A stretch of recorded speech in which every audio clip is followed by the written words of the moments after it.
एक एक मिनट में।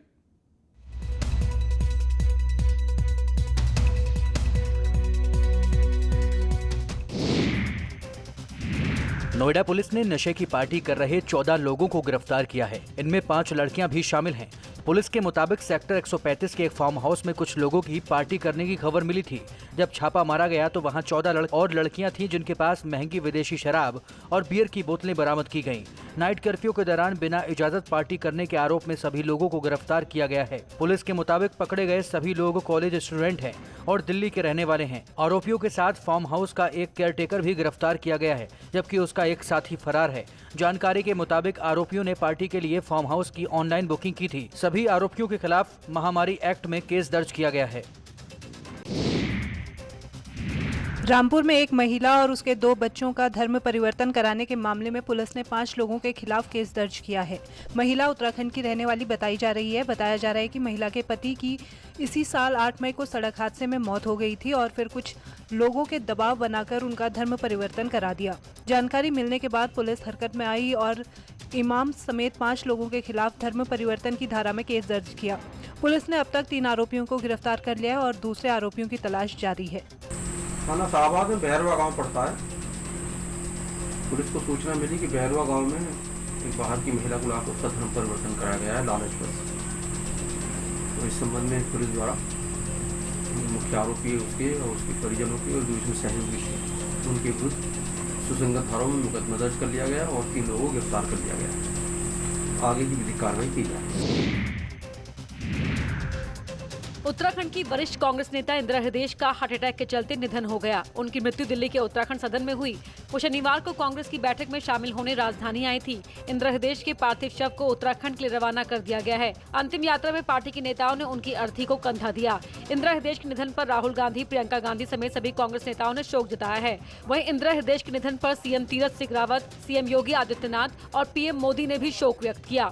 इंदिरा हृदयेश जी का जाना उत्तराखंड के लिए, कांग्रेस के लिए और सामाजिक जीवन के लिए, राजनीतिक जीवन के लिए एक बहुत बड़ी क्षति, एक अपूरणीय क्षति। उत्तराखंड के विकास में उनका बहुत अपूरणीय योगदान है। उनके जाने से कांग्रेस की तो एक बड़ी क्षति हुई है। सिर्फ कांग्रेस ही नहीं बल्कि बीजेपी के नेताओं ने भी इंदिरा हृदयेश के निधन पर शोक व्यक्त किया। निश्चित रूप से एक बहुत बड़ी क्षति है राज्य के लिए। ये किसी पार्टी की क्षति न होकर पूरे उत्तराखंड राज्य के लिए बहुत बड़ी क्षति है और मेरे लिए तो व्यक्तिगत क्षति भी है। हमेशा उनका मातृत्व वाली भावना का प्रेम हम लोगों को मिला, बहुत कुछ सीखने का उनसे मिला। इंदिरा हृदयेश के निधन से दिल्ली के उत्तराखंड सदन में शोक का माहौल है। तमाम नेता उत्तराखंड सदन में मौजूद रहे। वहीं इस दौरान कुछ नेता भावुक हो गए और उनके आंसू छलक गए। देश की राजधानी दिल्ली में जैसे जैसे कोरोना वायरस के मामले कम होते जा रहे हैं, वैसे वैसे सीएम अरविंद केजरीवाल ने रियायतों का ऐलान करना शुरू कर दिया है। इस बीच उन्होंने सोमवार से दिल्ली में बाजार, मॉल और मार्केट कॉम्प्लेक्स में सारी दुकानें सुबह 10 बजे से शाम 8 बजे तक खोलने की छूट दे दी है। वहीं दिल्ली में रेस्टोरेंट्स और निजी दफ्तरों को खोलने की अनुमति दी गई है। यही नहीं, मुख्यमंत्री अरविंद केजरीवाल ने साफ तौर पर कहा है कि अगर आगामी हफ्ते में कोविड-19 के मामलों में बढ़ोतरी होती है तो दिल्ली के बाजारों और रेस्टोरेंट्स में फिर से प्रतिबंध लागू किए जाएंगे। वहीं उन्होंने कहा कि दिल्ली में कोविड-19 संबंधी हालात काफी हद तक काबू में हैं और इस समय सरकार संभावित तीसरी लहर से निपटने की तैयारियों में पूरे दमखम से जुटी हुई है। कल 5 बजे के बाद से सारी एक्टिविटीज़ अलाउड हैं, एक्सेप्ट कुछ एक्टिविटीज़ हैं जो बिल्कुल प्रोहिबिटेड है, वो बिल्कुल अलाउड नहीं है, और कुछ एक्टिविटीज़ हैं जो रिस्ट्रिक्टेड तरीके से अलाउड हैं। दिल्ली सरकार ने सोमवार से 50% बैठने की क्षमता के साथ रेस्टोरेंट्स खोलने की अनुमति दे दी है। सोमवार से प्राइवेट दफ्तर भी 50% क्षमता के साथ सुबह 9 बजे से शाम 5 बजे तक खोले जा सकेंगे। बाजार, मॉल और मार्केट कॉम्प्लेक्स में ऑड इवन का फॉर्मूला खत्म करते हुए अब सारी दुकानों को सुबह 10 बजे से शाम 8 बजे तक खोलने का आदेश दिया गया है। अयोध्या में आज राम मंदिर निर्माण समिति की बैठक हुई। बैठक में राम जन्मभूमि तीर्थ क्षेत्र ट्रस्ट के पदाधिकारी शामिल हुए। बैठक से पहले राम मंदिर निर्माण समिति के चेयरमैन नृपेंद्र मिश्र ने राम मंदिर की नींव का निरीक्षण किया। इसके बाद राम जन्मभूमि परिसर में नींव के रॉ मटेरियल को लेकर भी बात की। बैठक खत्म होने के बाद शंकराचार्य वासुदेवानंद सरस्वती ने बताया कि मीटिंग में टाटा कंसल्टेंसी और L&T के इंजीनियर्स के साथ भी निर्माण सामग्री पर चर्चा की गई। उन्होंने कहा कि आशा है कि 2024 तक मंदिर का निर्माण पूरा कर लिया जाएगा। ठीक है, वो डाल रहे हैं, तब पता डालेंगे ऊपर तक। फिर वहाँ से ऊपर जाकर मंदिर शुरू हो। अच्छा महाराज जी, क्या 2024 तक राम मंदिर का निर्माण हो जाएगा, ये टारगेट है अपना? आशा मुझे यही है। सुबह 9:30 बजे भवन निर्माण समिति के चेयरमैन नृपेंद्र मिश्रा आज परिसर पहुंचे थे। सबसे पहले उन्होंने रामलला के दरबार में माथा टेका और उसके बाद राम जन्मभूमि गर्भगृह जो निर्मित है, जो पुराना गर्भगृह है जहां पर बुनियाद भराई काम चल रहा है, उसका निरीक्षण किया। श्री राम जन्मभूमि तीर्थ क्षेत्र ट्रस्ट के पदाधिकारी और कार्यदायी संस्था के अधिकारियों के साथ LNT ऑफिस विश्वामित्र आश्रम में भी उन्होंने बैठक की। करीब 3 घंटे ये बैठक चली और बैठक में कई अहम बिंदुओं पर चर्चा हुई।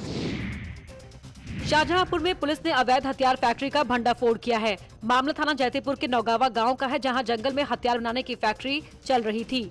पुलिस ने छापेमारी के दौरान फैक्ट्री संचालक धूम सिंह को गिरफ्तार किया है। साथ ही बड़ी संख्या में तमंचे, राइफल और हथियार बनाने वाले उपकरण बरामद किए हैं।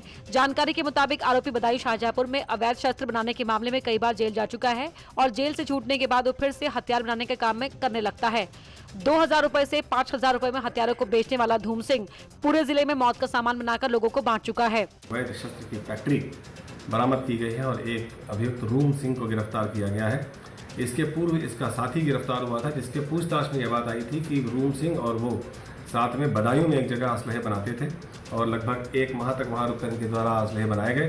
तो इसी सूचना को डेवलप की गई थी और आज इसकी गिरफ्तारी होने से एक उस क्षेत्र में असलहे का जो कारोबार है उस पर प्रभावी अंकुश पड़ेगा। दरअसल ग्रामीण इलाकों में झगड़ा होने पर तमंचे से ही वारदातों को अंजाम दिया जा रहा है। ऐसे में पुलिस जिले में एक अभियान चलाकर उन लोगों से हथियारों की बरामदगी करेगी जिन्होंने इन अवैध हथियारों को खरीदा है। सीतापुर में एक सनसनीखेज घटना सामने आई है। यहां एक महिला को गोली मार दी गई। गोली लगने से महिला की हालत गंभीर बताई जा रही है। फिलहाल उसका इलाज अस्पताल में जारी है। दरअसल सीतापुर में कुछ दबंग इस बात से नाराज हो गए कि महिला ने मजदूरी करने से मना कर दिया। फिर क्या था, उन्होंने अपनी दबंगई दिखाई, अपनी हनक कायम रखने के लिए महिला को गोली मार दी। घटना सीतापुर के महमूदाबाद कोतवाली के शादीपुर की है। गोली लगने के बाद महिला गंभीर रूप से जख्मी हो गई, जिसे आनन फानन में लोगों ने अस्पताल में भर्ती कराया, जहां महिला की हालत गंभीर बनी हुई है। पीड़ित महिला ने इस मामले में 2 युवकों और एक रंजीत नाम के शख्स पर गोली मारने का आरोप लगाया है। लड़का दोनों रंजीत के और रंजीत आए, बस रुके, हमसे कहें तुम्हारा आदमी कहाँ है, तनकन का है, उनका क्या करियो। अब बस अपनी पिस्तौल निकाले, बस तुरंत फायर कर दी। रंजीत मर भिया बेचते। IIT रुड़की ने विस्फोटक प्रतिरोधक क्षमता वाला एक हेलमेट तैयार किया है, जो जवानों को पारंपरिक हेलमेट की तुलना में बेहतर सुरक्षा दे सकता है। इस हेलमेट को बनाने में लगभग 3 साल का समय लगा है। प्रोफेसर गुणपुले ने बताया कि यह हेलमेट ब्लास्ट के समय सुरक्षा और ब्लास्ट की वेव्स को अंदर आने से रोकता है। का सहयोग मिला ये सारी चीज़ें करने में, क्योंकि इतनी आसान भी नहीं है, तो एडमिनिस्ट्रेटिव सपोर्ट भी इसके लिए बहुत मिला है ये काम करने के लिए और काम करने के लिए। इस हेलमेट को जल्द ही चंडीगढ़ की एक लैब के साथ करार होगा, जिससे इस हेलमेट का फायदा सेना को मिल सके। वैसे तो IIT रुड़की आए दिन नए शोध करता है, लेकिन इस बार IIT विस्फोटक प्रतिरोधक क्षमता वाला एक हेलमेट डिजाइन किया है।